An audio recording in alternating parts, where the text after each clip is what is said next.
Good morning. My name is Justin Krieger. I'm one of the partners and I'm head of financial planning at Client First. So thanks for coming out on this warm February day. So if you're a sturgeon spearer, you're very happy this year because they had really good weather and good ice. And they speared a lot of sturgeon on Saturday, Sunday, Monday. So on Lake Poig in the Upper Lakes, they actually met their quota on Sunday. So they were done spearing at the end of the day on Monday. If you're a walleye, white bass, perch fisherman like myself that fished Battle on Bago this weekend, who does not own a four-wheeler, you're not as happy because I don't think we're going to be able to get out on the lake safely. So anyways, weather trivia. It's turning into a warm February. Any guesses on the warmest February in Wisconsin on record? What year?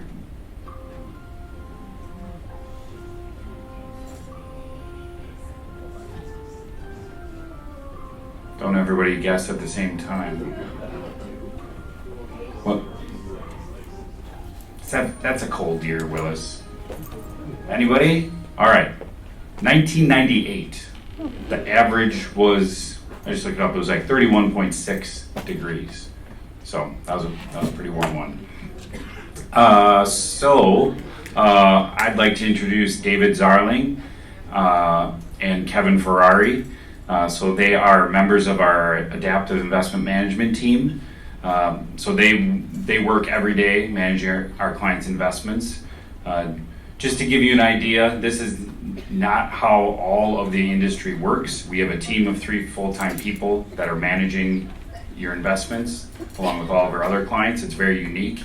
To give you an idea of my email, every day I go in and unsubscribe and delete because the industry thinks, so I'm a financial advisor, I have a Series 65, they assume that I'm in making investment decisions every day. So mutual funds, ETFs, I get these things emailed and marketed to me every day, and that's not what I do. I help clients do financial planning, tax planning, and plan for the future. We have a team of people who do investment management. So it's very different than other firms.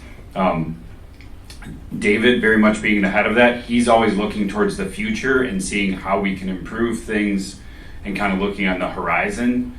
And Kevin does that too, but Kevin is very good at getting in the weeds and figuring things out and solving problems. So we recently had some challenges with how we need to update and change how we do trading and valuating investments for our clients. Kevin just hammered away on that. So, and not just the investment management side of it, Kevin works across teams. So a lot of times if someone doesn't know the answer, a lot of times we ask Kevin because he'll probably know. So he's very good at figuring things out, technology. He's very good at that. So you guys are really lucky. He's not quite as good at remodeling houses, so his that's a little bit unlucky for his wife because he's been remodeling their house, but it's taking a little bit of time. So with that, we'll turn it over to Dave, and I'll be back up for the panel. I'm wondering if Kevin's wife Alicia knows that he has all the answers. I'll make sure to let her know, Kevin. You'll have to forgive me, I have a little bit of a remaining cold, so I might not talk as fast as I normally do. Maybe that's a blessing, maybe it's not. But happy Ash Wednesday to you. From ashes to dust, humbling. We all have to go through that gateway. Today being Ash Wednesday, very humbling. This presentation, I always have to start with this. It's for educational purposes only. Some of you are our clients. We know your situation intimately, as Justin alluded to. We have a financial planning team that knows your situation personally. We have an investment team that's managing your accounts based on your personal needs. Some of you may not be, and so that's for education purposes. But we're going to cover a lot today. I'd like to start with some pictures. That's my lovely family on the left there over Christmas break at worship. Just a good group. My son, all the way on the right, is 21 now. So kind of fun, kind of surreal to sit down and have a beer and have silly and serious conversations with a young man. Pretty cool. Then Ava's sophomore in college. Lydia, is going to be in a musical this weekend, Fiddler on the Roof. She's put a lot of work into that. She's a senior in high school. And then Micah, the official tallest of the group, is a freshman enjoying basketball. And then Emily, my lovely wife in the middle, has to deal with all of us. Then I put this picture on the right here. Justin, Paul, myself, and our wives got to go to Turks and Caicos in January. And it's something we try to do, believe it or not. When you're working in the office, sometimes you get caught in the weeds and you kind of forget that you're real people. So it allows us to disconnect, connect with our wives. We're also celebrating 10 years together this past January. January 2016 is when we partnered up. And so here we are. God's been good and blessed us. And that's because of you guys. So thank you. So we are going to talk about our adaptive investment process today. As Justin alluded to, it's very unique. We take great pride in it because it allows our financial planning team to focus on relationships. It's very hard to stay focused on relationships and markets at the same time, so it's a very symbiotic relationship. What we're going to cover today: what is price? What is the adaptive process? What is relative strength? Kevin will come up and talk about that. That's going to be a really unique section that I hope you really pay attention to. We'll give you an update about the ETF, our Adaptiv Select ETF ADPV, which is in client models. Then we'll have a question and answer. So start thinking about if you've got questions, and you can go anywhere with it. We got plenty to talk about. Midterms, AI, Epstein, you name it, you can bring it. We'll talk about our risk management game plan and then housekeeping and final thoughts. So for us, we are not a buy and hold shop. We're not a macro narrative shop. We don't pretend to know the whims of the populace at any one time. We just know that it's reflected in price. So it's really, our process is based on three main pillars. It's studying price, technical analysis, which is the interaction of supply and demand, using that information to identify trend and relative strength. So I'm going to talk about price and trend. Kevin's going to talk about relative strength to switch it up a little bit. But what is technical analysis? What is the interaction of supply and demand? Well, if you took Economics 101, it's the only law that matters. The rest of it is economic theory. More supply than demand, price does what? Goes down. More demand than supply, price goes up. This creates equilibrium ongoing. And for your reference, one of the tools that we use is something called a candlestick. When what this represents is a opening price. So market opens at 8:30 Central. Here's our opening price. Price moves the two wicks. It can go as high or low here. And then we close, that's our closing price. That would be a green day if we close higher than we opened. Red is the opposite. We open, we move throughout the day, and we close. As an example, let's say we have a $50 stock at the open. It traverses the day between 49 and 53 and it closes at 52. That gives us information. We can track this daily and weekly and monthly. And really, what is in that? What is in price, right? We see price all around us. We go to the gas station. We see homes get sold around us, and I know all of us here have had comments like, I can't believe they sold the house for that price. Well, guess what? It doesn't matter. Because two people agreed on it, that's the price.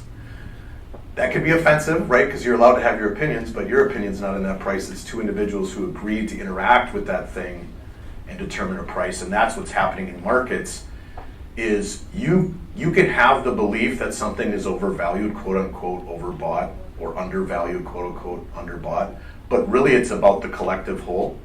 And inside the collective whole, this weighing machine of people, asset managers, investors, there's rational opinions, irrational opinions, moods and feelings, guesses. These are all the things that are reflected in price. You know, for example, opinions on earnings, sales growth, PE ratio, book value, dividends. Maybe it's more economic, GDP, employment, economic policy. Or is there really any opinion going into an automatic deferral coming off of your paycheck that goes into an S&P 500 fund that buys Apple stock? There's no fundamental opinion there. It's just part of a process. Or is there really an opinion about selling Coke stock because we're going to remodel the kitchen? Does that mean Coke stock's bad? No.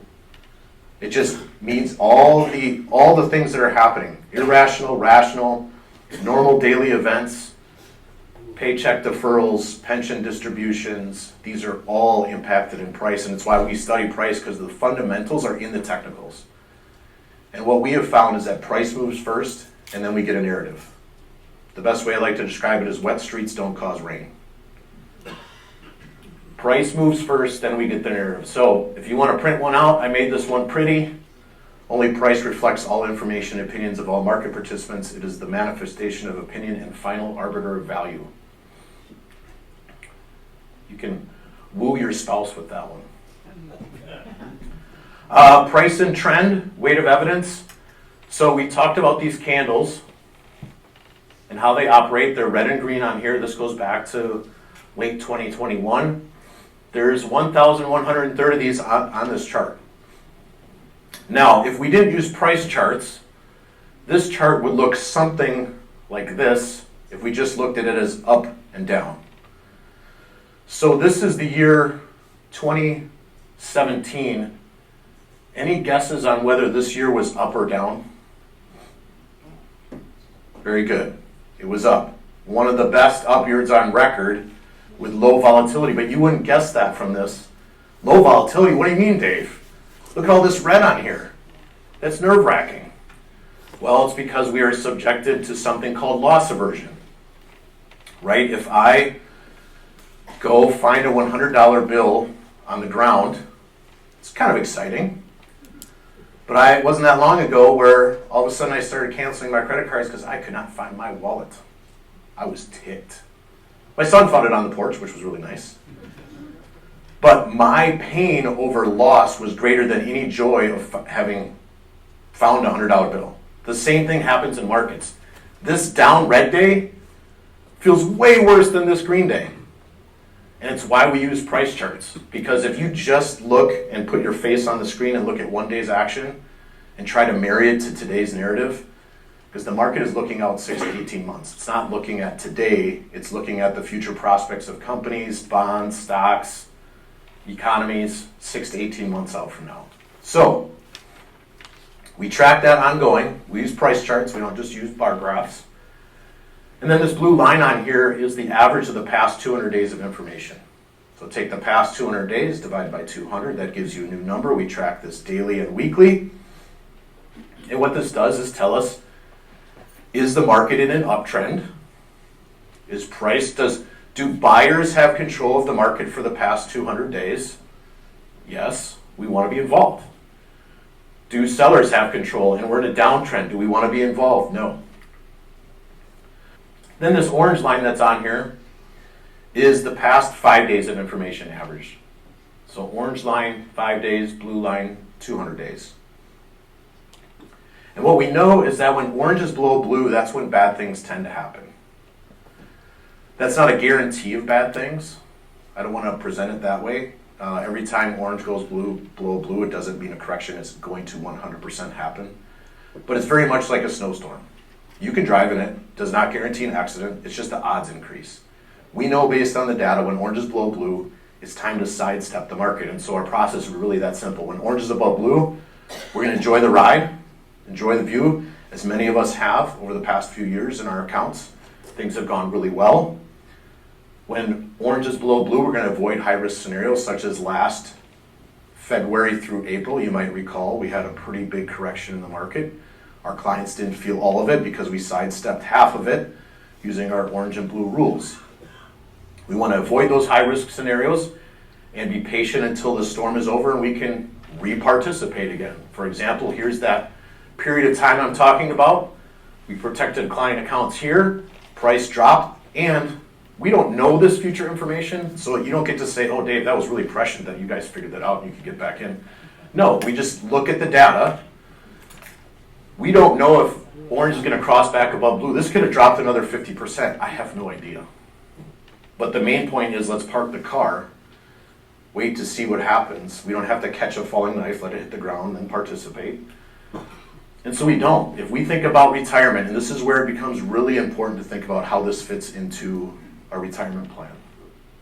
If we are here today and we're trying to get to some destination, maybe it's retiring, or maybe it's in your retirement and you want to make sure that your withdrawals are safe as you live your lifestyle and pay for bills. Is it really worth the risk to be involved with the market that's orange below blue? And my answer is no. And here's my example. My commute is a wonderful commute from Jackson to the office, 16 minutes on average. But what if I told you I found a way to make it 10 minutes on average? I just run every light. Is that really proper risk management? Nope.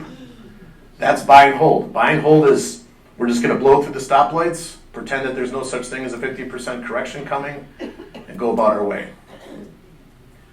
I don't do that, by the way. That was just an example. I stopped. I listened to my signals. So buy and hope is not a process, and here's the proof. This is from High Mount Research. This is actually from a guy named Willie Delwish, who teaches at Wisconsin Lutheran College and lives down in Wauwatosa. But this shows that from 1990 through now, the return, if you're fully invested the whole time, and the return is the blue box, and your deviation, so your volatility. And the media likes to do this thing where like, hey, if you're out of the market, you're going to miss the best days. Well, little did they know that the best days are married to the worst days. When volatility is high, that's typically when you see -3, +2, -3, +4. Those best days are married to the worst days. So when we miss the 100 best and worst days, our return is higher, our volatility is lower. Big picture perspective. This chart goes back to 1987 back there. Some of you might remember that time frame. Why involve this in a retirement process? So throughout your employment life, you were dollar cost averaging into the market. It's a beautiful thing. Dollar cost averaging means, for example, this is back when I began my career, right at the top of the dot-com bust. Here's the housing crisis, 07, 08. This is 2013. If you were employed during this time and sticking money in, this is wonderful to be buy and hold because you're buying at lower prices. This S&P 500 had 0% return over 13 years with 2 periods of -50% in them. That is what I call heartburn. And if you are retired, that is disastrous. That is absolutely detrimental to your retirement. And I don't know if we get another one of those. We had the lost decade, 1974 to 1982. We had 2000 to 2013. I'm not here to tell you when the next one is, but there will be another one. And what does it mean for retirees? Why do we work with our financial planning team to model some of these things? So a big part of this is something called sequence of returns risk. So I'm going to try to orientate you to this chart. This is $1 million portfolio. Starts at year 0. Sequence A is your yearly return. Sequence B is your yearly return, and what you'll notice is they've just been flip-flopped in order. This one starts out negative for 3 years. Just flip it over. This one finishes negative. So the average return is exactly the same. Average return, different outcomes. Early losses, look what happens to your account as you're taking $50,000 withdrawals. Whereas if you protect from those losses and those come later, as an example, you have more at the end. If you did withdraw, both would be at $1.2 million, but with your $50,000 withdrawal per year, protecting early gains, $743 versus $529. So losses and withdrawals can permanently shrink your base, and that's why we use the adaptive process. It's super important. Buy and hold is basically retirement withdrawal danger. Again, you're taking on risk when you do that. And it can lead to permanent capital loss. If you think about your account dropping 50% and you take a $50,000 withdrawal, that was something that was $100,000 that you're never going to get back. With Adaptiv, we're going to participate in uptrends and protect in downtrends as best as possible. Now, I want to be careful. Excuse me. We don't eliminate daily and weekly volatility. That's just part of road noise. That's part of the turbulence when you're flying the plane. We don't sit there and try to eliminate daily and weekly volatility. Accounts, it's pretty normal during a year to have anywhere from 7 to 15% type volatility in them, but in the end have a return that's 12 to 20%. So it's not about having a straight line. If you need a straight line, our planning team can help you with a tool that might help you with that, but that's not highly recommended.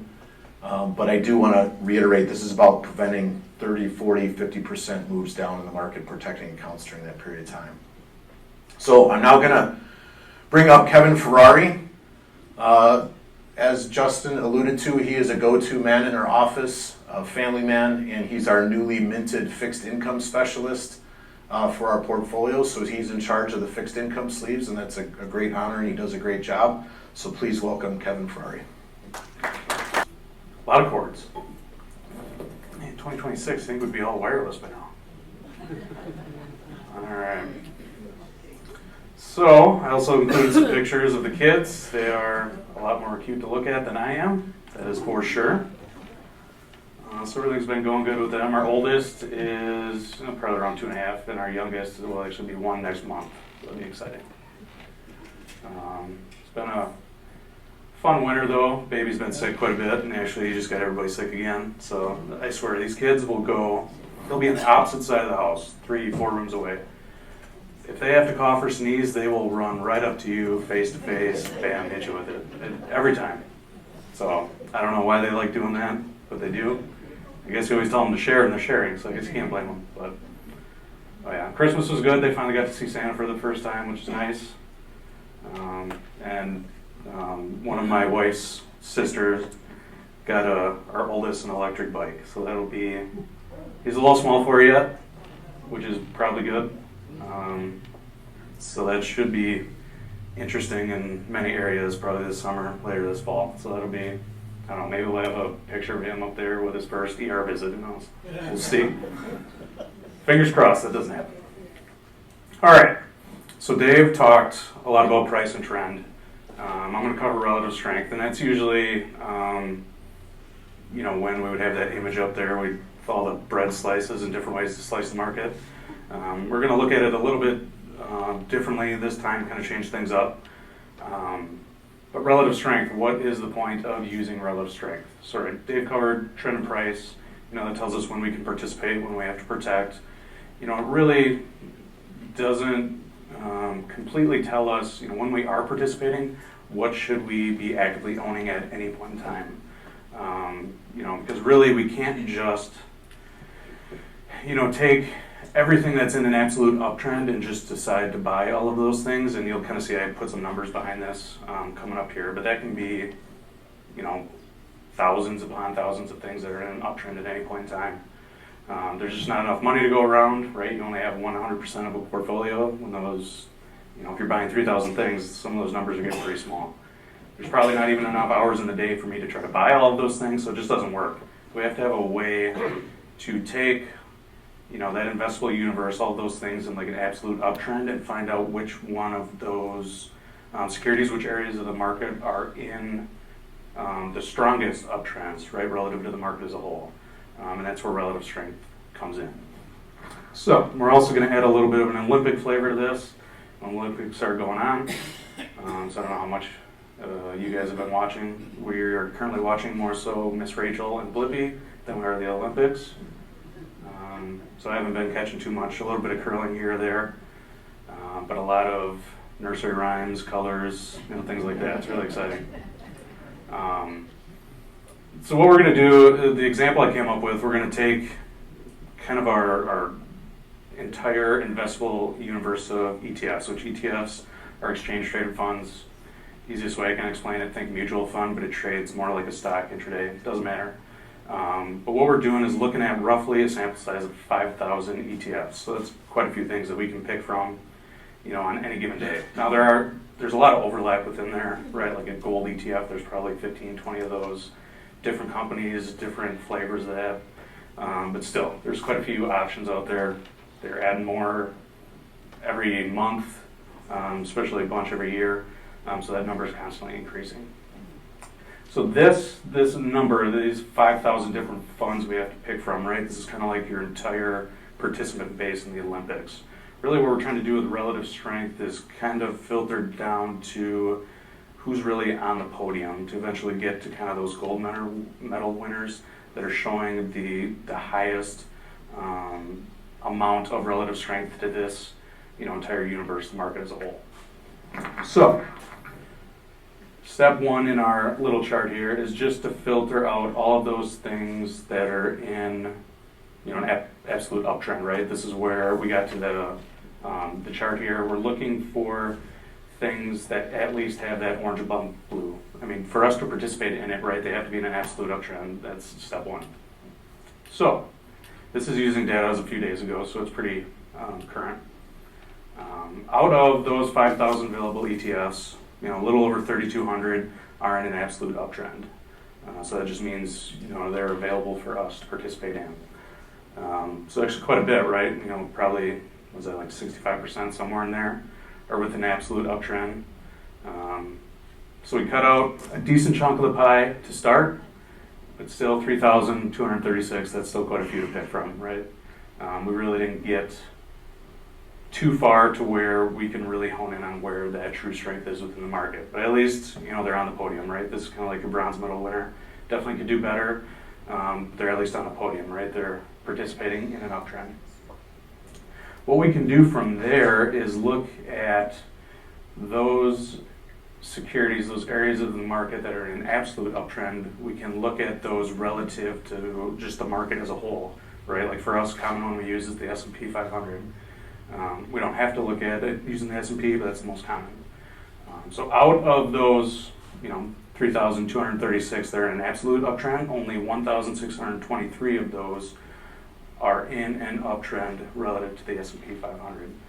So the way to think about that is if you take, if you've gone through investor education before, or adaptive education with us, we always said Coke and Pepsi, right? That's the two that we would use to kind of visually walk you through this concept of relative strength. When we would get to those ratio charts, right, where we divide Coke versus Pepsi, that's what we're doing here with the S&P 500. So we're taking all of those 3,236 ETFs, divide those by the S&P, which one of those have orange above blue in that relationship, right? And that's what we get to, just north of 1,600. And there, in a way, relative strength is trying to help us narrow down to where the opportunity is within the market. But not only that, it's helping us avoid opportunity cost, right? Because when the market itself is within an uptrend, the option's always there just to participate with the broader market, right? Those major market indices.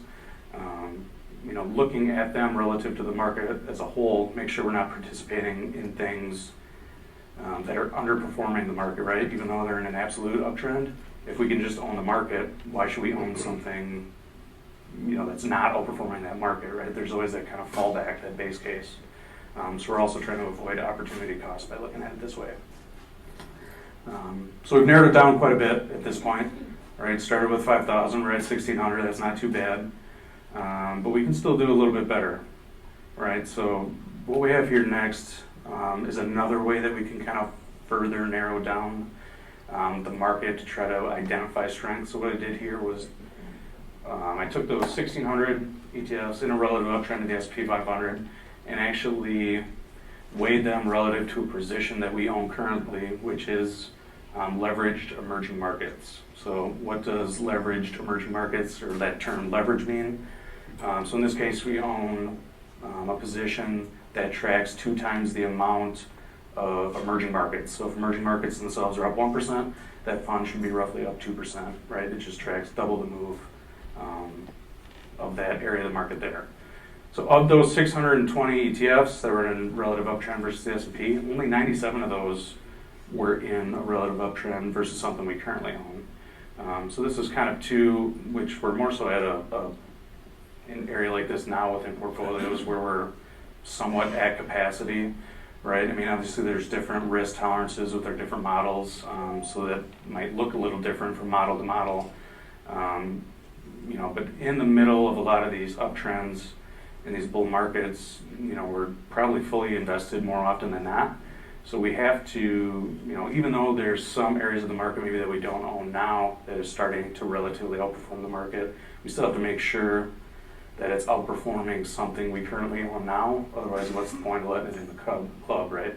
We don't want to take something out of portfolios and just adding something new for the sake of owning something new.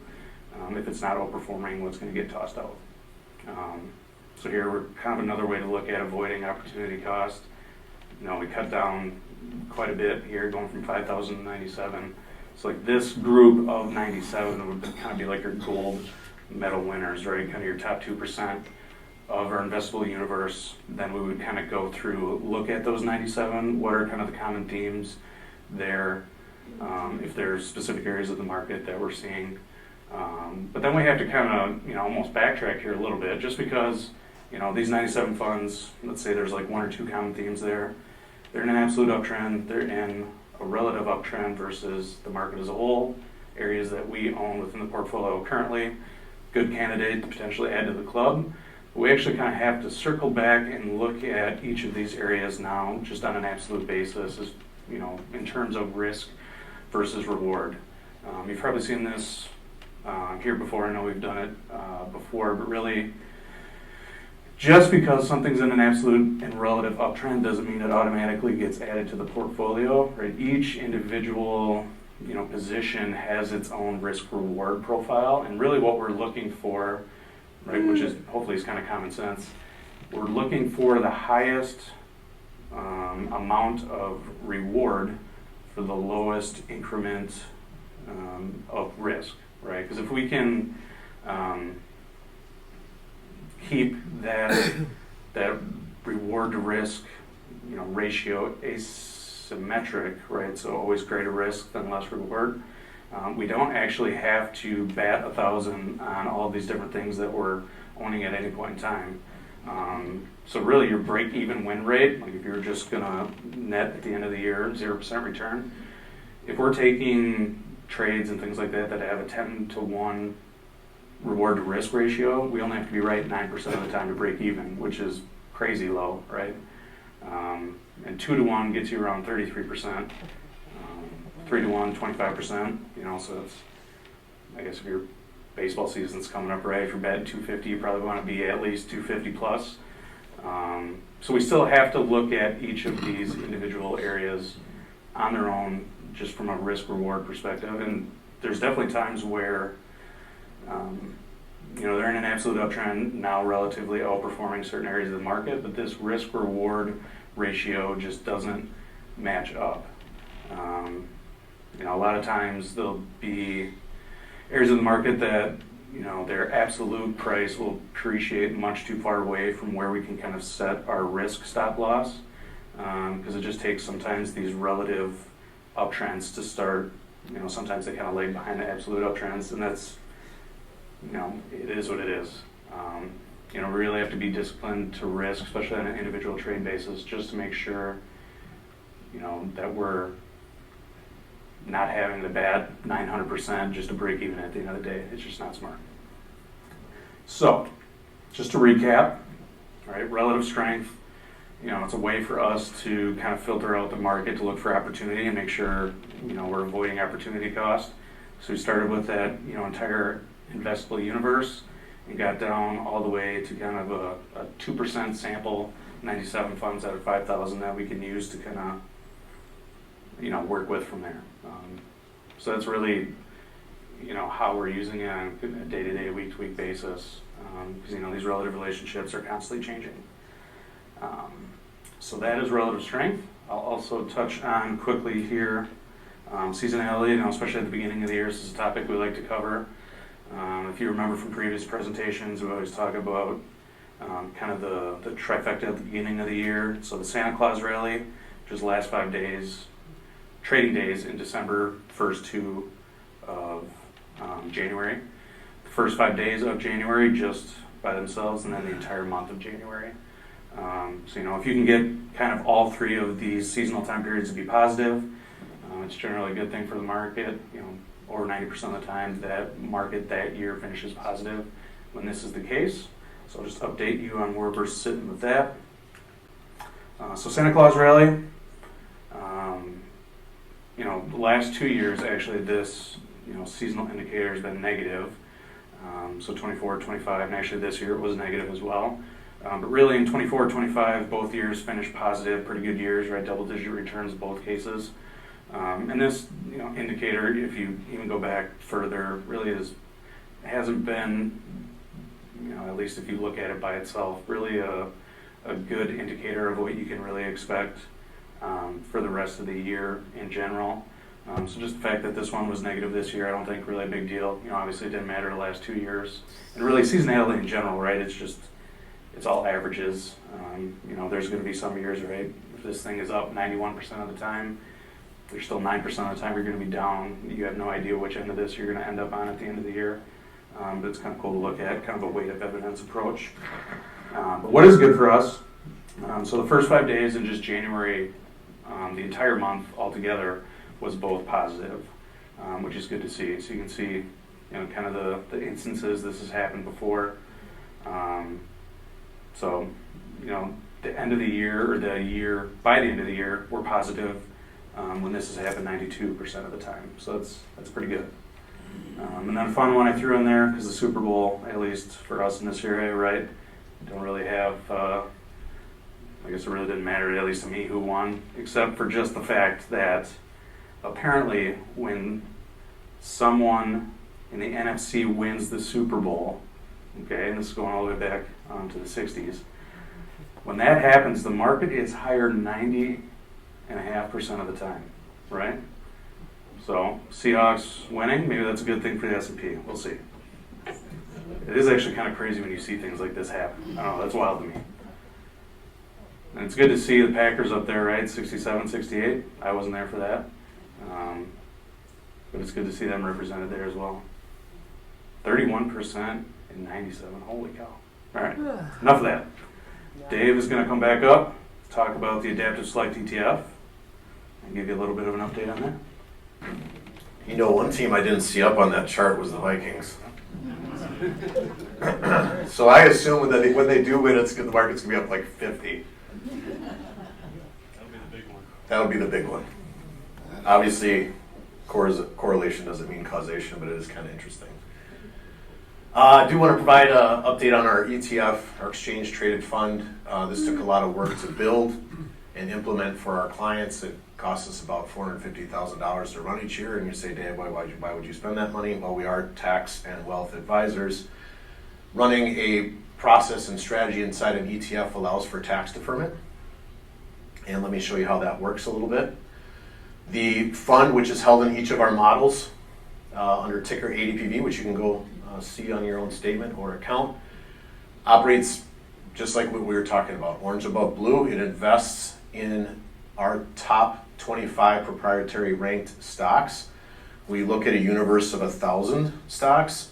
Think of it as the S&P 500 and then the next 500, because we like to look at the minor leaguers and the major leaguers, because eventually there's going to be a minor leaguer that makes it to the majors and we want to participate in that. When orange is below blue, we move to T-bills and cash. T-bills are treasury bills, very short duration. They look like cash and they pay a coupon. So we're getting a little bit of interest, but the main thing is protecting from drawdowns. So we look at this 1,000 largest capitalized stocks in the United States. We have our own formula that we use to filter and rank these stocks, and then we select the top 25. This happens each week. In fact, today is Wednesday. This is now public information. We made one trade this week. We sold one stock and bought another one this week. That can happen on a weekly basis. Sometimes there's no trades, and sometimes there's 4 or 5 trades in a week. On average, there's about 62 per year. But what does it look like in real world? This chart should be familiar, right? We have our orange and blue rules. Orange below blue, we're going to park the car. Same thing inside the ETF. Orange above blue, we're going to participate. And this is what it looks like in the real world. ADPV is the blue line. S&P 500 is the black line. And that's our performance, and you can see that it's outperforming in an uptrend, which we love. That doesn't always happen, like, you know, it happens over long duration periods of time. On a month-to-month basis, it can vary. But what we like is during the tariff tantrum, we signal to go to cash. And the beauty of this is if you think about that, this product was up 40%. By having that protection happen inside an ETF, tax deferred, meaning there's no taxation capital gains happening to your account. It only happens when you sell the ETF itself. So it's a very valuable product to our clients because it reduces that tax burden, hence the client first tax and wealth advisors. And then it was nimble enough to identify when to participate and get back in the market. It went back and bought stocks. And it's been a good run so far. The reason it performs so well is this ongoing reevaluation. It's not just buy and hold, it's looking at the universe of 1,000 stocks. And some are winners and some are losers. The way I like to describe it is it's a great fishing mechanism. It seems to know where the big fish are. Not every fish that gets pulled out of the water is a big fish, but it seems to know where the big fish are and what the characteristics of those big fish are. And it's really interesting to watch underneath the surface how it changes. Like, it bought some gold mining stocks before gold mining and gold were ripping. I don't have like I'm sure I could come up with some good macro fundamental narrative for you. It's just the formula. Identifies when momentum starts to hit the market. Same thing, it's a good fisherman. Some data here. The total 3-year compound annual growth rate is in the top decile for US funds and ETFs. Sharpe ratio and Sortino ratio, those are a measurement of how much risk are you taking to get that reward. We also like our numbers there. And we were recently ranked out of 5 stars by Morningstar. That means you're in the top decile of your class. That's quite a compliment. Don't know if it stays like that. There will be periods of underperformance. That's perfectly natural for any product, but we know over 3, 5, 10-year time frames, ADPV has a substantial ability to outperform, which is why we use it, and give a tax advantage to our clients. We're super transparent about the ETF. You can go to adpvetf.com if you're that interested. We put out monthly updates as well as weekly updates. You can see the makeup of the things it owns. You can see the buying and selling that happens inside. It's very useful. And just a shout out to Ian, our portfolio manager on it. Kevin does a lot of compliance work for it. There's a ton of time that goes in to make sure that we're abiding by the SEC's rules. They have all sorts of good questions. Some questions better than others, good questions better than others, and Paul as well. So at this time, I'd invite Justin up, and we've got about 15 minutes left. This is where I want you to be thinking, like, do you have a question about the market? Do you have a question about, it doesn't really matter. You can ask me anything. You can ask me about the Vikings if you want, or the Brewers, how are they going to figure out third base? You can ask me any of that. So I have some questions, but mine come last. Okay. So we'll open it up to any questions anyone has, because I know some of you out there have questions. Yes, sir. On the S&P 500 right now, you usually had a certain range that you're looking at. If it goes below, then you'll start to hold. What does that look like at this point in time? So the question is, what's the range in the S&P that is important to you guys right now? So I love this question because you're right. We talk about ranges all the time. We've talked about them on the podcast. Right now, those levels would be 6,800 and 7,000. So 7,000, we would like to see it clear that level. That has been what's called resistance, where sellers have shown up in mass for about 4-5 months now. The market really hasn't gone anywhere. What's really interesting about this time frame, this past 4 or 5 months, is that's about a 2% range, 6,800 to 7,000.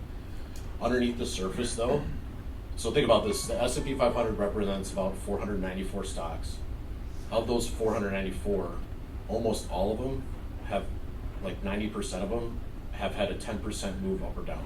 So S&P 500 sitting in 2% range, all these other stocks in a 10% move. So there's a lot of volatility underneath the surface, a lot of it driven by software stocks being down 30-40%. Been absolute carnage underneath the surface, and rotation into American industry is back. Like industrials are doing really well, materials are doing really well. Those have been things. But to answer your question, the first level would be 6,800, which we're right against currently. We would below that level raise levels of cash. That doesn't mean we wouldn't be involved. We would just kind of take our foot off the gas a little bit. And then we're about 7% away from the blue line. So if you want to think about your account, 7%, some volatility in there, could be until we go to 100% cash. There's no set percentage that we wait to go to protection. It's really about orange below blue. But 6,800 and 7,000 are those levels. Good question. Thank you. That was a question that I was going to ask. It's a common question I get is what percent does my account have to drop before we reduce exposure or go to cash? So I would say you answered that with that. So I'm going to leave my mic off so we don't get feedback. Other questions out there?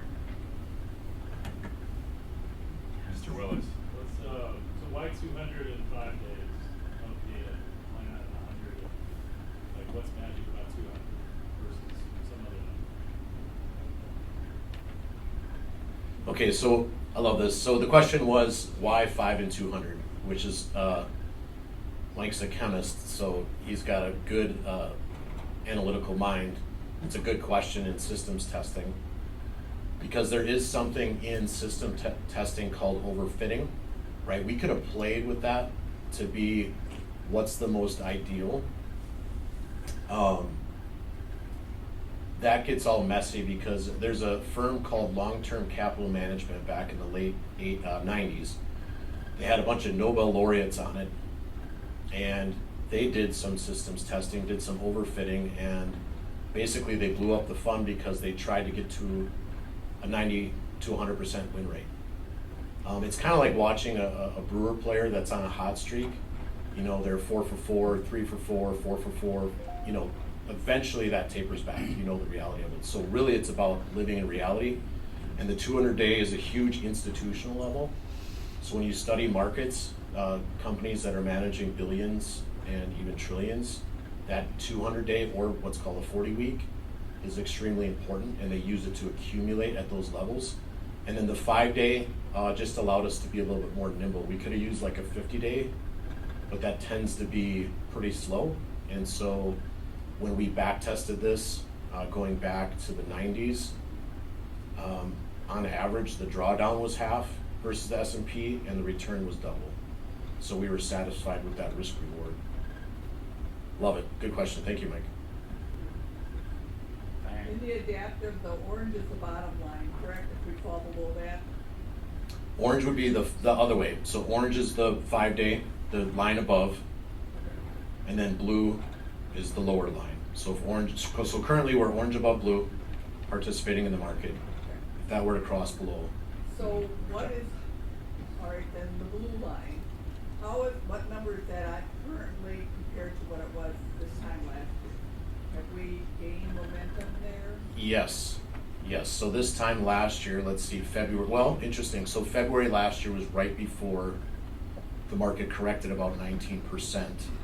The blue line is, I believe, like around 6,500, 6,600 at that time. It was probably more closer to 6,200, but I'm going off the top of my head. So we are higher than we were a year ago in the market.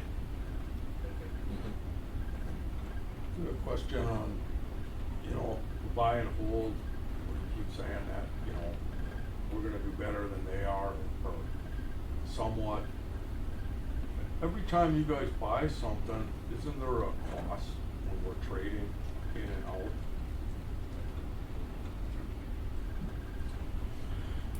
So, well, I guess it acts for like transaction costs. I mean, most products now are no fee anyway, but I mean, really the way we're structured, if there were going to be any transaction costs, we cover that anyway. So I guess from like a client cost perspective, there isn't. Is that part of our basis point? Not even. I mean, It's just really, we're saying upfront, if we ever decide to use a product that does have any transaction costs, which 99% of them don't anymore, if we choose to use one of those, we'll cover that cost. A lot of the big S&P 500s, Yeah. they're all loaded shares. Right. Are we buying loaded shares? No, there are no fee. So there are no fees, No. so you're buying a smaller share ratio.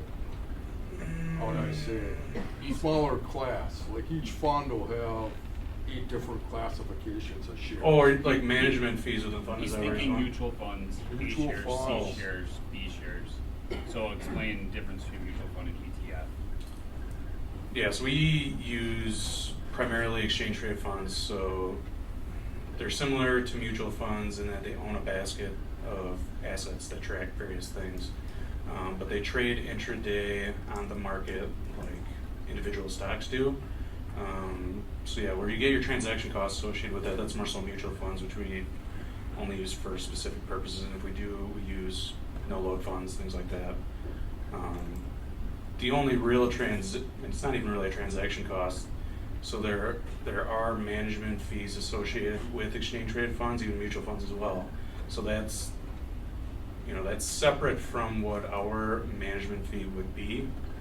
So like an SPY, even if you want to use that to buy the S&P 500, the fund manager of that ETF also has a management fee that comes out of the net assets of the fund. That's going to be there regardless of what fund we choose. Now there are differences in those management fees. I would say generally speaking, it's not really a factor because we're usually buying it for a specific purpose, kind of like what we talked about, right? Absolute uptrend, relative uptrend. We're looking more so at the return you're getting, the bang for your buck, which for us, for the most part, that management fee really doesn't come into play. Now, I guess if you have similar products, then it would. It's not transaction trade. Right, not transaction triggered, no. Yeah, if we would choose to use something that does have a transaction cost, that's on us, not even, if that makes sense. Sort of. I mean, buy and hold usually has smaller basis points, and the longer you hold them, the higher up your shares go as far as your return. So if you hold them 10 years, you can get into like an F share or an A share where you're getting a total return. Yep. What most people don't realize is a lot of times in these mutual funds, there's different return Right. rates, even though it's in the same fund. Yeah, because there's a lot of different share classes for those mutual funds, right? So the longer you hold them, the higher the share value goes. Mm-hmm. So, trading and going back and forth, you have to overcome that to be on the same level as the guy buying holding.